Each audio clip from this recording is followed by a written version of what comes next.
નમસ્કાર દર્શક મિત્રો, મિરર ઓફ ધી વર્લ્ડમાં આપ સૌનું હાર્દિક સ્વાગત છે। શહેરમાં પ્રીપેડ સ્માર્ટ વીજ મીટરના વિરોધ વંટોળ વચ્ચે આજે ગોરવા હાઉસિંગ બોર્ડ ખાતે આમ આદમી પાર્ટી સાથે રહીશોનો વિરોધ।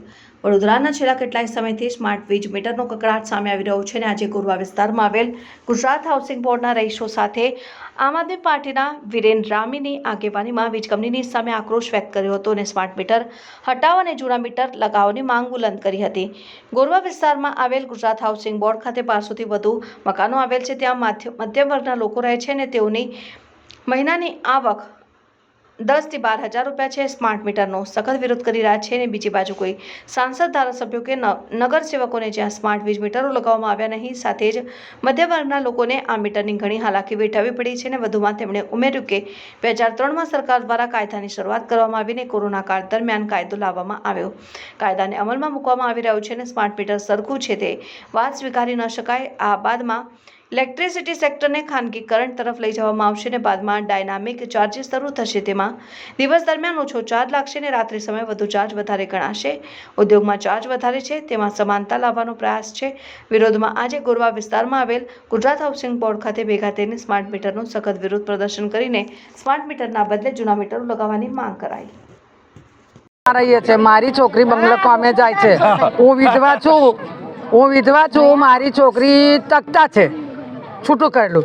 હવે એના 2 છોકરાના અમે 8,000ની મેં ઘર ભાડું કાઢીએ છીએ, અમે લાઇટ બિલ કાઢીએ છીએ, ખાવાનું કાઢીએ છીએ। તો આ આટલું મોટું ભારે મીટર નાખ્યું છે, એની અંદર અમારે લાઇટ બિલ કેવી રીતે કાઢવું?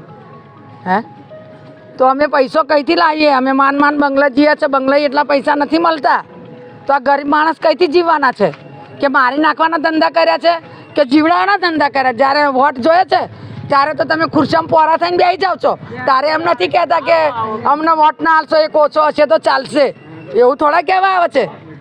હે એટલે આવી રીતના અમને તકલીફ બહુ પડે છે। રાત્રે લાઇટ જતી રહે, એક તો મારી તબિયત નહીં સારી, એક તો મારો પંખો જોઈએ। આ એક જ પંખો છે અમારા ઘરમાં। આ લાઇટ જાય એટલે ઘરમાં બહાર આખી રાત ઉજાગરા કરવાના। અમારે હોવાનું ના મળે, બેસવાનું ના મળે। ઉપરથી એટલી ગરમી, નીચેથી એટલી ગરમી, કઈ જાય માણસ? મરી જાય કે જીવે? તો લાઇટ માટે કેટલું હેરાન કરે છે આ લોકો। એટલે આ મીટર અમારે છે ને જોઈએ ના, એ મીટર અમારે બદલવાનું, જૂનું પાછું જોઈએ। તમે જુઓ કે છેલ્લા 15-20 દિવસથી જે દિવસથી આ સ્માર્ટ મીટર લગાવવાની શરૂઆત થઈ છે, તો આ સ્માર્ટ મીટર કઈ જગ્યા પર લગાવવામાં આવે છે કે જ્યાં ગરીબ હોય, મધ્યમ હોય, એવા જ આવાસ યોજનાઓ છે। ગુજરાત હાઉસિંગ બોર્ડના તમામ નગરોમાં આ જે રીતે અત્યારે સ્માર્ટ મીટરો લગાવવામાં આવ્યા છે, ત્યારે મારે કહેવું છે કે સૌથી પહેલાં સ્માર્ટ મીટર લગાવવું હોય તો સાંસદના ઘરે લગાવો, સૌથી પહેલાં મીટર લગાવવું હોય તો ધારાસભ્યોના ઘરે લગાવો, સૌથી વધારે પહેલું મીટર લગાવવું હોય તો કોર્પોરેટરોના ઘરે લગાવો।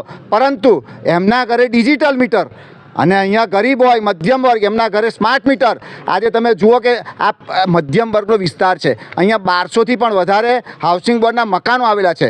લોકો પેટે પાટા બાંધી અને એક તો મજૂરી કરીને, કાળી મજૂરી કરી અને પોતાના દીકરાની ફીઓ ભરતા હોય છે। એવા સંજોગોની અંદર આજે 15 દિવસની અંદર 2,000 રૂપિયા બિલ આવે, એટલે તમે સમજી લો કે આજે 6,000, 7,000 રૂપિયા બિલ આવતું હોય। એક તો ઘરની આવક 10,000 થી 15,000ની હોય, અને એવા સમયની અંદર જે રીતે આ લોકોએ MGVCL અને અત્યારે બહુ નવી પાછી કામગીરી શરૂ કરી છે કે ડિજિટલ મીટર પણ સ્માર્ટ મીટર સાથે લગાવવામાં આવશે।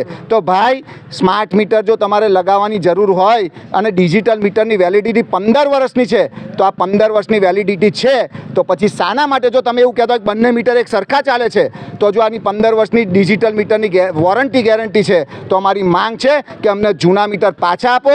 જો પાછા નહીં આપવામાં આવે તો અહીંના હાઉસિંગ બોર્ડના તમામ 1200 મકાનના રહીશો આગામી દિવસે ગાંધી ચિંધ્યા માર્ગે આંદોલન પણ કરશે।